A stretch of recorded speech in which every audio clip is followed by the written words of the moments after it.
I never thought I'd be writing something like this, but here we are. Life has a funny way of teaching you lessons when you least expect it. People always talk about taking action and chasing opportunities, but what nobody tells you is how inaction, literally doing nothing, can sometimes change your life in ways you can't undo. It all started one regular Tuesday morning. I was running late for work, like usual, fumbling with my tie and coffee. My wife asked if I wanted breakfast, and for the first time in weeks, I said no. I don't know why. I just felt like skipping it.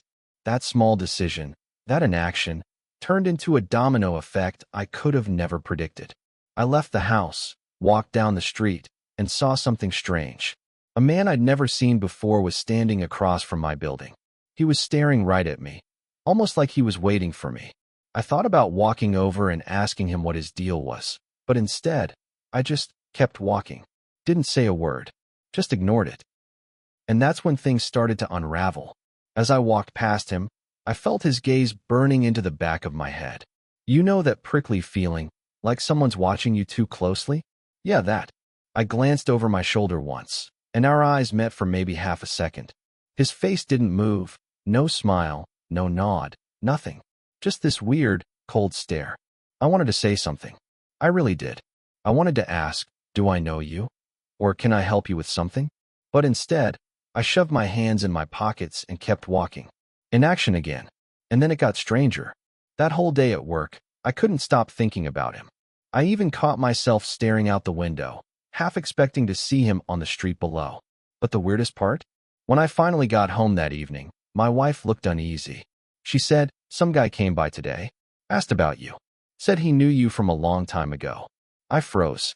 I hadn't recognized him, and I definitely couldn't think of anyone who'd fit that description. My wife said she didn't give him any details, but the fact that he'd shown up at our home, that rattled me. And still, I did nothing. No cops. No questions.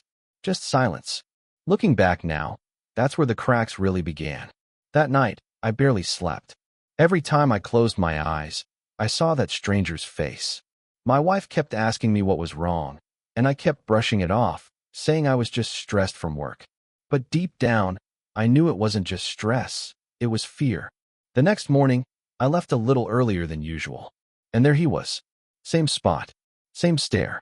Only this time, he spoke. "Michael," he said. That stopped me cold. Nobody calls me Michael anymore. Everyone uses Mike, or just M. The only people who called me Michael were from a life I'd buried a long time ago. I stood there, frozen. He didn't move closer, didn't raise his voice. Just said, "You don't remember me, do you?" And you guessed it, I said nothing. I just shook my head and walked away, heart hammering like I'd run a marathon. When I got to the office, I couldn't focus. My mind was stuck replaying his voice, the way he said my full name like he owned it. By lunchtime, I caved and did something I hadn't done in years. I dug out an old box from my desk drawer. Photos, letters, scraps from college. And that's when I saw it. A group photo from a summer trip. A face in the corner, half hidden, almost forgotten. The stranger. I swear my stomach dropped through the floor. That evening, I came home jumpy as hell. I tried to play it cool, but my wife noticed immediately. She asked again what was going on, and I finally cracked a little. I told her I thought I recognized the stranger, that he might be someone from my past. She looked too calm, like she already knew. I pressed her, and that's when she slipped up. She admitted the guy hadn't just come by once. He'd been at our door twice. And the second time, when I was at work, she'd actually let him in. I can't even explain the punch in the gut I felt. My first thought wasn't anger at the stranger, it was anger at her. Why would she invite some random man, who creeped me out, into our home? Why didn't she tell me sooner? She just said, "He seemed nice. He knew a lot about you, Mike. Things I've never even heard you talk about." That line. God, that line. It was like someone took a chisel to the wall I'd built around that part of my life.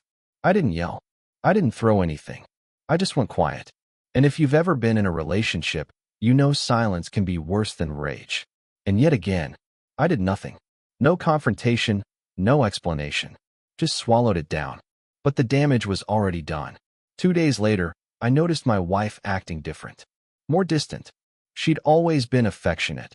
Touch on the arm here, quick kiss there. But suddenly, she was keeping her phone closer than usual. I tried not to overthink it. Work stress, right? Maybe she was just tired. But something gnawed at me. That uneasy feeling, the same one I had when I first saw the stranger. That night, while she was in the shower, her phone buzzed on the nightstand. Normally, I'd never check. I respect privacy. But the screen lit up, and there it was, a message preview. Did you tell him yet? From an unknown number. My blood ran cold. My hands literally shook as I stared at it. My brain raced through possibilities. Maybe it was a coworker. Maybe it was something innocent. But deep down, I already knew. When she came out of the shower, I didn't say anything. I just lay there, pretending to be asleep, heart pounding like a war drum. And that's when the betrayal started to feel real. Not just paranoia, not just my imagination. Real. The worst part? I still couldn't bring myself to act. I just did nothing. The next morning, I couldn't even look at her the same way. Every movement she made, every word out of her mouth felt loaded. I kept replaying that text in my head. Did you tell him yet? Tell me what? I almost confronted her over breakfast. I had the words on the tip of my tongue. Who is he? What's going on? But I froze. My chest tightened, my throat locked up, and instead, I just muttered something about being late for work. On the train, I felt sick. The stranger, the message, my wife's slip, it was all pointing to something I didn't want to admit. Betrayal. That afternoon, I couldn't take it anymore. I left work early, came home, and sat in the dark like some cliché movie scene. I don't know what I was waiting for. Maybe to catch her in the act. Maybe just to prove myself wrong. But when she came home, the first words out of her mouth weren't hi, or how was your day? They were, Mike, we need to talk. My stomach dropped. It was that tone. The one that says your life is about to be split into before and after. And still, God help me. I just sat there, silent. She sat across from me at the table, fingers twisting together like she was braiding lies. I didn't say a word. I just waited. Finally, she looked me dead in the eye and said, the man who came by, his name is Daniel. Daniel. Hearing that name was like someone dragging nails across a chalkboard in my head. I hadn't heard it in over a decade, but it was burned into me. College. Mistakes. The kind of history you don't tell your wife when you're building a clean life together. I asked, finally, actually asked, how she knew him. And she said, because he told me everything. About you. About what you two did. My blood ran cold. What we did. She didn't go into detail, not yet. She just sat there, staring at me, waiting for me to fill the silence. Like she was testing me. Like she already believed him more than she believed me. That betrayal cut deeper than the words themselves. The fact that she'd already chosen his story over mine. And still, I said nothing. Just sat there, frozen, drowning in memories I wished I'd buried better. I couldn't stay silent anymore. My chest felt like it was going to explode, so I finally asked, what exactly did he tell you? She leaned back in her chair, arms folded. That you two were in business together. That you made money the wrong way. That when it all went bad, you disappeared and left him holding the bag. My throat went dry. Yeah, Daniel and I had history. Back in college, we tried to hustle quick cash, gray area stuff, nothing violent, but nothing legal either. I got out when I saw how dark it could get. Daniel didn't. He always pushed harder. When the fallout came, I cut ties and rebuilt my life. I told myself I'd left it behind, buried it. And yet, here it was, clawing its way back into my marriage, into my home. The worst part? She looked at me like she didn't recognize me anymore. Like every word I'd ever said to her was now under suspicion. I tried to explain. I was young. Stupid. I walked away before it got bad. But she shook her head. He said you betrayed him. That you chose yourself over loyalty. And honestly, Mike, I believe him.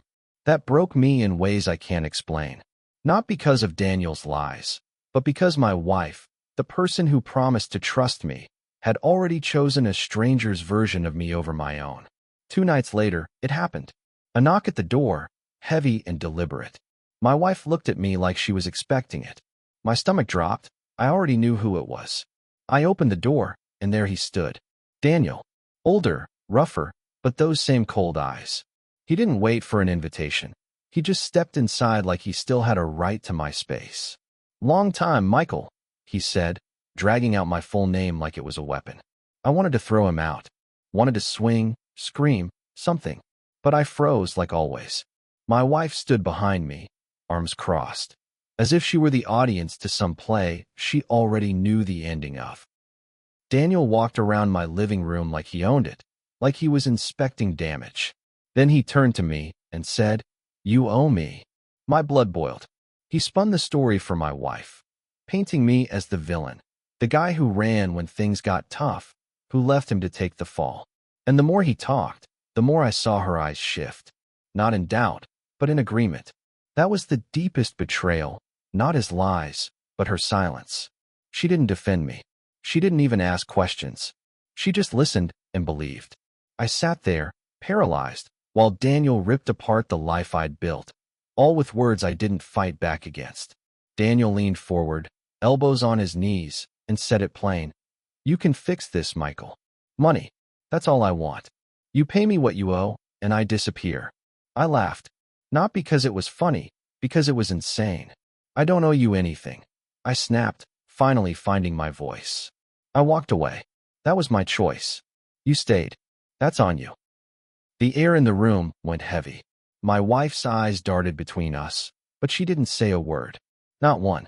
Daniel smirked, stood up, and got in my face. "You always were a coward, hiding behind silence, never willing to act until it's too late." Something inside me snapped. I shoved him back, hard. For a second, I thought he was going to swing. Instead, he just laughed, low and mocking. "See you soon, Michael." And then he walked out, as calmly as he'd walked in. I stood there shaking, fists clenched, adrenaline pumping through me. My wife finally spoke, but it wasn't what I expected. She whispered, "Maybe you should give him what he wants." That sentence shattered something inside me. It wasn't about Daniel anymore. It was about her. She didn't see me as her husband. She saw me as a liar, a man who owed, a man who deserved this. And in that moment, I realized I wasn't just fighting Daniel. I was losing her. After Daniel left, I couldn't move. I sat on the couch for what felt like hours, staring at the spot where he'd stood. Every memory of our marriage, the laughs, the late-night talks, even the quiet mornings, suddenly felt tainted. My wife came and sat beside me. I thought maybe she'd reach out, apologize, explain herself. Instead, she just said, "I can't pretend anymore, Mike. You've changed. I don't even know who you are now." Those words hit harder than anything Daniel had said. This wasn't about money, or lies, or the past. This was about trust being shredded before my eyes. About someone I loved more than anything siding with a stranger over me. I wanted to scream, to cry, to shake her until she remembered who I was. But I did nothing. I just sat there, feeling my own life slip away while pretending I had control. And then it hit me. The real lesson wasn't Daniel. It wasn't the betrayal. It was me. How many times had I let fear and silence dictate my actions? How many times had I stayed passive, thinking things would just sort themselves out? That night, I realized that the power of inaction can destroy more than enemies ever could. The next morning, I didn't wait. I woke up early, skipped the excuses, and decided to confront the situation head-on. Not Daniel. Him I could handle later, but the silence that had been eating me alive. I started by calling a lawyer, just to understand my options. I wrote down every detail of what had happened, every message, every interaction, every betrayal. Seeing it all on paper made it feel real, but also manageable. Then I had a long, hard conversation with my wife. No shouting, no crying, just laying everything out. I told her how I felt, how her trust in a stranger over me hurt more than anything Daniel could do. And for the first time, I didn't sit there waiting for her reaction. I didn't let fear freeze me. I spoke. It didn't fix everything. She didn't immediately apologize or realize the pain she'd caused. But it marked the first step toward reclaiming my voice, my power, my agency. I realized something crucial. The power of inaction isn't just about staying still. It's about how doing nothing allows others to control your life. And I wasn't going to let that happen anymore. A few days later, I tracked Daniel down. No threats, no shouting, just a calm, direct meeting. I wanted to see the man who had haunted my past, my marriage, my life. When he saw me, his smirk was there, but I didn't flinch. I looked him straight in the eyes and said, I don't owe you anything, Daniel. I walked away for a reason. I'm done letting you control my life. For a moment, I thought he might laugh, or attack, or talk me down. But he didn't. Something shifted. He realized that his intimidation no longer worked. We argued, sure, about money, about trust, about the past, but I stayed steady. I didn't let fear dictate my words. I didn't stay silent. I took action, and for the first time, it felt like I had power in my own life again. Leaving that meeting, I felt something I hadn't felt in years: relief. Not complete relief. Not like everything was fixed, but the kind that comes from reclaiming your agency, your dignity, your voice. After facing Daniel, life didn't magically get easier. My wife and I didn't instantly reconcile. In fact, for a while, it felt like there was a permanent crack between us, one that couldn't just be glued back together. But something inside me had shifted. I realized that my own silence and hesitation had allowed so much pain to grow unchecked. By finally acting, by speaking, by confronting, not just Daniel, but my own fear, I reclaimed control over my life. I spent the next weeks rebuilding boundaries. Work, home, friendships, everything got a second look. I learned to question when I was too passive, to speak when it mattered, and to trust my instincts instead of staying paralyzed by fear or politeness. I won't lie. It still hurts to think about how close I came to losing everything because of inaction. But I also feel stronger, clearer, and more aware of the choices I have every day. Looking back, the strangest thing about all of this is how much of it came from me doing nothing. The stranger at my door, Daniel's threats, my wife's silence. It all escalated because I hesitated, because I avoided conflict, because I underestimated the power of my own voice. I learned that inaction isn't harmless. It's not neutral. It's a choice, and sometimes it's the choice that costs you the most. If there's one piece of advice I'd give anyone going through something similar, it's this: speak up, act when you need to, and trust your own judgment. Silence can feel safe in the moment, but it can quietly let betrayal and regret take root. I'm not perfect now. My relationship is still fragile, and life is messy. But I finally understand that power doesn't always come from force. It comes from choosing when to act and when to take a stand. And honestly, that understanding has made all the difference.